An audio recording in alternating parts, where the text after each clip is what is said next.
تلاش کرتے ہو تو وہ کیا تمہیں عزت دیں گے؟ وہ تو کل اچھا کہتے ہیں پرسوں برا کہنے لگ جاتے ہیں۔ لوگوں کے سامنے گڈ بک میں آنا چاہو گے تو وہ تو سویرے تمہارے بارے میں کچھ کہیں گے، شام کچھ اور کہیں گے۔ اپنی روحانی زندگی آباد کریں، اپنے مسلح کو وقت دیں اور دنیا سے چھپ کر اس موبائل کو بند کر کے اور اپنے آپ سے بھی چھپ کے اور تنہا ہو کے چھپا کے سارا کچھ اپنے آنسو اپنے رب کی بارگاہ میں پیش کریں، اس کے حضور حاضری دیں۔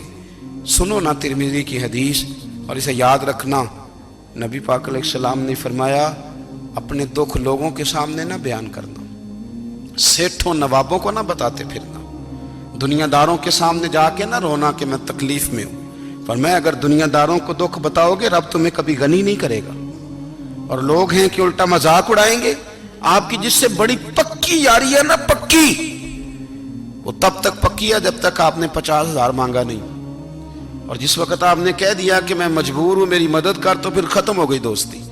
لوگوں کی تعلقات آپ کے ساتھ تب تک ہیں جب تک آپ ان سے کوئی ضرورت وابستہ نہیں کرتے۔ کریم محبوب فرمانے لگے بندوں کے سامنے دکھ نہ بیان کرنا، اللہ تجھے کبھی غنی نہیں کرے گا۔ تو اپنے دکھ اپنے رب کو بتا، تو دعائیں مانگ، تو اس کی بارگاہ میں حاضر ہو، تو اس کے حضور عرض کر۔ فرمایا اپنے دکھ اپنے رب کو بتا، وہ جلدی کرے یا دیر سے کرے تجھے ساری دنیا سے بے نیاز کر دے گا، تجھے کسی کا محتاج نہیں رہنے دے گا۔ اپنے مسلح کو، اپنی دعاؤں، ایک بزرگ فرماتے ہیں میں نے دعا مانگنے کا طریقہ اپنی بیوی سے سیکھا، دعا مانگنے کا طریقہ اپنی، سیکھنے والے تو اپنے بچوں سے بھی سیکھ لیتے ہیں، سیکھنے والے تو ہر ایک سے سیکھتے ہیں۔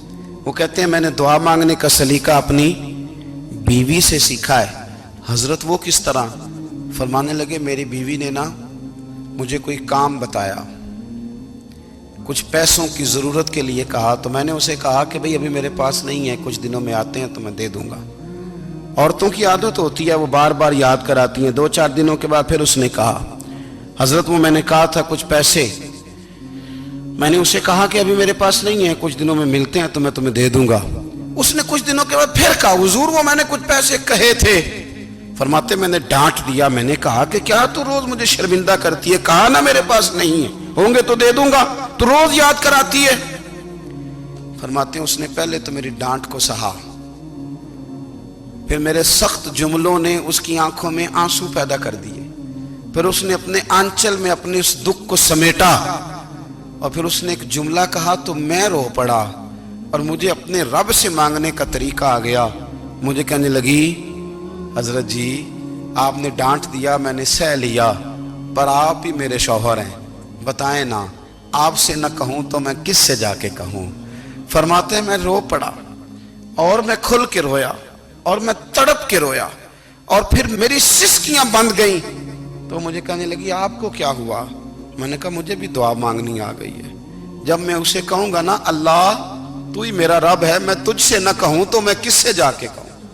میں کیوں کسی بندے سے سوال کروں؟ میں کیوں کسی دنیا دار سے کہوں؟ میں تیرے بندوں کا، نیک بندوں کا وسیلہ لے کے، تیرے محبوب کی غلامی لے کے تیری بارگاہ میں آئیں، تجھ سے نہ مانگوں تو کس سے مانگوں؟ سمجھ آ گئی ہے جب میں اس رنگ میں مانگوں گا تو پھر رب میرے اوپر بڑا ہی فضل فرمائے گا، وہ میرے اوپر بڑی رحمت کرے گا، وہ میرے لیے آسانیاں کرے گا۔ عزیز دوستو ہم اس طرح کرنے لگ گئے ہیں کہ ہم نے نا اپنے تعلقات پر اعتماد کرنا شروع کر دیا ہے۔ میرے تعلقات بہت ہیں، ہم نے اپنی دولت پر اعتماد کرنا شروع کر دیا ہے، میرے پاس دولت بہت ہے۔ ہم نے اپنے علم پر، اپنی شہرت پر اعتماد کرنا شروع کر دیا ہے کہ میرے پاس فلاں چیز بہت ہے۔ یاد رکھنا جب بے نیاز اپنی صفت بے نیازی دکھاتا ہے تو بڑی بڑی دولتوں والے مجبور نظر آتے ہیں۔ بھائیو جب انسان کا رشتہ اپنے مالک کے ساتھ ہوتا ہے پھر تو غم بھی کچھ نہیں کہتے، پریشانیاں بھی کچھ نہیں کہتی، پھر تو زندگی صبر والی، پھر تو زندگی توکل والی، پھر تو زندگی بھروسے والی، پھر انسان اپنے آپ کو رسوا نہیں کرتا، دنیا داروں سے امیدیں اس کی ختم ہو جاتی، امیدیں اللہ رسول سے لگا لیتا ہے، مضبوط ہو جاتا ہے، مضبوط، طاقتور ہو جاتا ہے، خوددار ہو جاتا ہے، باوقار باعزت ہو جاتا ہے۔ حضرت بہلول دانا رحمت اللہ علیہ بیٹھے تھے تو ہارون رشید حج کر کے آ رہا تھا، تو رستے میں حضرت شیخ سے ملاقات ہو گئی تو السلام علیکم کے بعد کہنے لگا حضور کوئی حکم ہو تو بتائیے گا. تو حضرت بہلول دنا فرمانے لگے تیرا رب کون ہے؟ اس نے کہا اللہ. تو فرمایا میرا کون ہے؟ کہا اللہ. فرمانے لگے تو بڑا ہی بیوقوف ہے، کیا تو یہ سمجھتا ہے کہ رب ہارون رشید کو تو دے گا اور بہلول دانا کو بھول جائے گا؟ تیرا بھی وہی رب ہے، میرا بھی وہی رب ہے. اس نے اگر تجھے دے کے آزمایا ہے تو ہو سکتا ہے مجھے نہ دے کے آزما رہا ہو. جب اس کی حکمت کے تقاضے ہوں گے تو عطا کرے گا اور دے گا. تو جا اپنا کام کر. بھائی اپنی روحانی زندگی، اپنی عبادات، اپنے وظائف، اپنے روزمرہ کے معاملات، اپنی دعائیں، اپنا استغفار. دیکھو کوئی مشکل کام تو نہیں 2 رکوع ہیں سورہ واقعہ کہ اگر رات کو پڑھ لی جائے تو. میں کس طرح یہ بات بیان کروں کہ تعویذ بانٹنا آسان ہے اور وظیفہ بتانا مشکل ہے. سارا دن تعویذ بانٹیں تو لوگ لینے کو تیار ہیں، اور اگر آپ وظیفہ بتائیں تو کہتے ہیں تو مشکل کام ہے. او خدا کے بندے، اگر آپ کا تعلق قرآن پاک کے ساتھ مضبوط ہو، قرآن پاک کے ساتھ اگر آپ کا رشتہ ہو، لوگ سفارشیں ڈھونڈتے ہیں نا دنیا میں کوئی تعلق مل جائے تو میرا کام ہو جائے. دنیا میں اتنا مشکل معاملہ ہے، آخرت میں مجھے بتائیے گا کتنا مشکل معاملہ ہوگا. میرے نبی پاک صلی اللہ تعالی علیہ وسلم نے فرمایا جو لوگ سورہ ملک پڑھا کرتے تھے نا، سورہ ملک، یہ سورت ملک قیامت میں ان کی سفارش کرے گی اور اس طرح کرے گی کہ کہے گی اے اللہ یہاں اس بندے کو جنت میں داخل کر دے یا مجھے قرآن پاک سے علیحدہ کر دے. تو رب فرمائے گا جا اس کا دامن تھام کے اسے جنت تک پہنچایا. آپ بات کو سمجھیں، جب آپ کے تعلقات اپنے معاملات کے ساتھ مضبوط ہوں گے، یہ نبی کریم نے وعدہ کیا ہے کہ تو سورت واقعہ پڑھ تیرے گھر میں فاقہ نہیں آئے گا. حضرت عبداللہ ابن مسعود رضی اللہ تعالیٰ عنہ بیمار تھے تو حضرت عثمان غنی رضی اللہ تعالیٰ عنہ تیمارداری کے لیے تشریف لے گئے اور جا کر کے کہا کہ آپ بڑے بیمار ہیں، آپ کی بیٹیاں زیادہ ہیں، میں چاہتا ہوں کہ خزانے میں سے کچھ مدد کروں. تو سیدنا عبداللہ ابن مسعود رضی اللہ تعالیٰ عنہ اٹھ کے بیٹھ گئے اور کہنے لگے امیر المومنین، اللہ آپ کو میری طرف سے، میری بیٹیوں کی طرف سے بہتر صلہ دے. میری بیٹیوں کو کسی خزانے کی ضرورت نہیں، میں نے انہیں خزانہ دے دیا ہے. کہا جناب آپ نے کون سا خزانہ دیا ہے؟ میں آپ کے مالی معاملات کو جانتا ہوں. تو فرمانے لگے امیر المومنین، میرے نبی کریم نے فرمایا ہے جو سورت واقعہ پڑھے اسے کبھی فاقہ نہیں آتا. میں نے بیٹیوں کو یاد کرا دی ہے، یہ خزانہ میں نے انہیں دے دیا ہے. وہ سارے والدین سنیں جو بیٹیوں کے لیے پریشان رہتے. حضرت عبداللہ ابن مسعود نصیحت کر رہے ہیں، فرمانے لگے میں نے سورت واقعہ یاد بھی کرا دی ہے، پڑھنے کی عادت بھی ڈال دی ہے. حضور نے فرمایا ہے جو سورت واقعہ پڑھے اسے فاقہ نہیں آتا. کہنے لگے چاند تو اپنی جگہ چھوڑ سکتا ہے، سورج گر سکتا ہے، تارے ٹوٹ سکتے ہیں، پر مدینے والے رسول کی بات غلط نہیں ہو سکتی. حضور نے فرمایا فاقہ نہیں آئے گا تو انشاءاللہ کبھی بھی نہیں آئے گا. کرنے کا کام یہ ہے کہ ہم اپنے معاملات، اپنی عبادات، اپنی دعائیں کبھی 10 منٹ عادت ہو جائے نا دعا مانگنے کی علیحدہ سے رات کو. حضور نے فرمایا جو فرض نماز کے بعد دعا مانگے اللہ اس کی قبول کر لیتا ہے. نبی پاک صلی اللہ تعالی علیہ وسلم نے فرمایا اللہ مسافر کی دعا قبول فرماتا ہے. حضور نے فرمایا اللہ مظلوم کی دعا قبول فرماتا ہے. حضور نے فرمایا بیمار سے دعا کراؤ اللہ اس کی دعا قبول فرماتا ہے. میرے نبی پاک نے فرمایا ماں باپ جب بھی اولاد کے لیے ہاتھ اٹھائیں، ویسے تے بلے شاہ تو آسمانی اڈدیاں ہی پھڑ دیں، جڑا گھر بیٹھا انہوں بڑھیا ہی نہیں. حضور فرمانے لگے ماں باپ جب بھی اولاد کے لیے دعا فرمائیں اللہ ان کی دعا کو قبول کرتا ہے. آپ اپنا تعلق بنائیں دعا کے ساتھ، عبادت کے ساتھ، مصلی کے ساتھ رشتہ بنائیں، استغفار پڑھیں. صلاح الدین ایوبی صلیبی جنگوں میں تھے، رات کو مسجد اقصی میں نماز پڑھی تو پریشان تھے. ایک بزرگ سے ملاقات ہوئی تو وہ کہنے لگے کہ آپ بڑے پریشان ہیں. کہنے لگے حضور پریشان اس لیے ہوں کہ پہلے ہی مسلمان کمزور ہے، اب میں نے سنا ہے دشمن کا ایک بحری بیڑا وہ جنگی سامان سے بھرا ہوا آ رہا ہے، تو اب ان کے پاس اور تلواریں اور نیزے آ جائیں گے، مسلمانوں کے پاس پہلے ہی وسائل کی کمی ہے، پریشان ہو کس طرح کر کے مقابلہ کریں گے. یہ بات کہتے ہی صلاح الدین ایوبی نے بزرگوں سے کہا حضور آپ بھی دعا کرنا، دعا کی بڑی طاقت ہے. میرے نبی پاک نے فرمایا دعا مومن کا ہتھیار ہے، دعا مومن کا، دعا مومن کا۔ حضور نے فرمایا تقدیر کو سوائے دعا کے کوئی چیز نہیں بدل سکتی۔ دعا مومن کا ہتھیار ہے، یہ کافر کے پاس کوئی نہیں، یہ ہتھیار ہے مومن کا۔ اللہ کرے آپ کو سمجھ آئے، پھر سنیں، کئی بار کہہ چکا ہوں، یہ ہتھیار ہے۔ کافر کے مقابلے میں جو تیرے پاس سب سے بڑا ہتھیار ہے وہ دعا ہے۔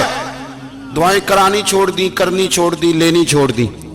حضرت سیدنا انس بن مالک رضی اللہ تعالیٰ عنہ فرمایا کرتے تھے، میں نے وہ رنگ دیکھا ہے جب حضور دعا مانگتے تھے اور حضور کی مقدس آنکھوں میں آنسو بھی ساتھ ہی بہا کرتے تھے، میں نے وہ انداز دیکھا ہے۔ تو صلاح الدین ایوبی بزرگ سے کہنے لگے آپ بھی دعا کیجیے، اور خود رونے لگے اور سر سجدے میں رکھ کے رونے لگے، اور عشاء سے لے کر فجر تک روئے، خوب روئے۔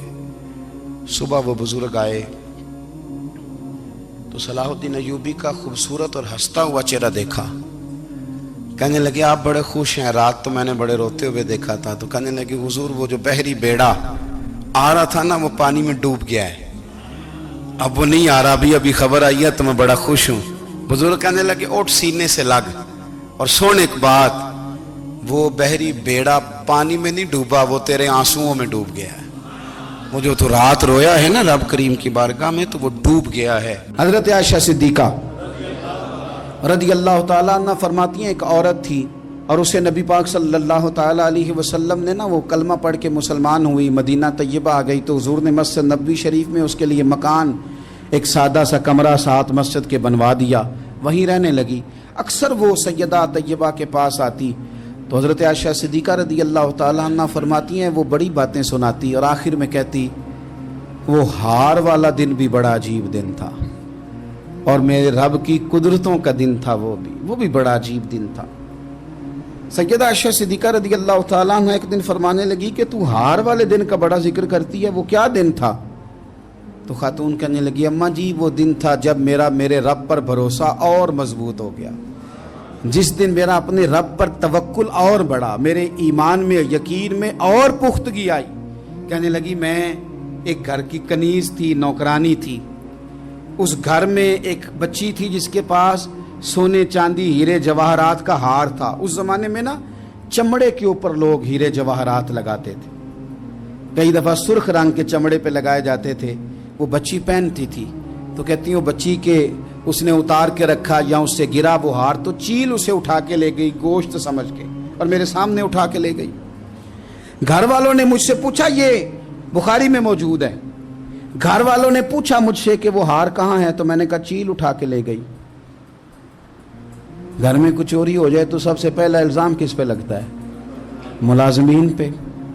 کہتے انہوں نے مجھے بڑا مارا، بڑی تکلیف تھی، حتیٰ کہ میری شرمگاہ تک کی تلاشی لی، میری عزت اتنی خراب کی میں بتا نہیں سکتی۔ میں نے اپنی زندگی میں ایک واقعہ دیکھا، ایک امیر گھر میں چوری ہو گئی، ملازم کو اتنا مارا کہ وہ چارپائی پہ پڑ گیا، پولیس والوں سے اتنی مار پروائی گئی کہ وہ بیچارہ چارپائی پہ پڑ گیا، اور پھر وہ اتنا بیمار ہوا اور کچھ دنوں کے بعد پتہ چل گیا کہ چور تو اپنا بیٹا ہے ان کا، پھر اس کا انتقال ہو گیا۔ اب وہ سیٹھ صاحب اور گھر والے آ کے نا مرنے والے کے کان میں معافیاں مانگ رہے ہیں، کان میں۔ تو میں نے ان سے پھر کہا تھا کہ یہ تو اب چلا گیا ہے، تمہارا زور چلتا تھا نا تو تم نے قانون خریدا اور تم نے اسے جتنا ہو سکا تم نے اسے مار پڑوائی، تمہارے پاس جو عدالتیں تھیں تم نے وہاں کارروائی کی، اب ایک عدالت قیامت کے دن لگے گی۔ یہ کمزور تھا نا، کچھ کر نہیں سکا۔ میرے نبی پاک صلی اللہ علیہ وسلم نے فرمایا سن لو، اگر سینگ والی بکری نے بغیر سینگ والی بکری کو تکلیف دی ہوگی نا تو قیامت کے دن اسے بھی بدلہ دینا پڑے گا کہ تیرے پاس سینگ تھے اور تو نے اسے مارا تھا۔ وہ خاتون عرض کرتی ہے سیدہ عائشہ کی خدمت میں کہ مجھے بڑا مارا، مجھے تکلیف دی، میں کہہ رہی تھی کہ میرے سامنے چیل لے گئی ہے پر وہ نہیں مان رہے تھے، اماں جی انہوں نے مجھے بڑا مارا۔ حضرت عائشہ صدیقہ کہتی ہیں پھر کیا ہوا؟ کہنے لگی اماں جی جب کوئی میرا مددگار نہ رہا، مجھے تکلیف دے رہے تھے، رسوا کر رہے تھے، تو میں نے اپنے رب سے مدد چاہی، میرے رب کی طرف میں نے توجہ کی، میں نے کہا مالک اب تو ہی میرا مددگار ہے،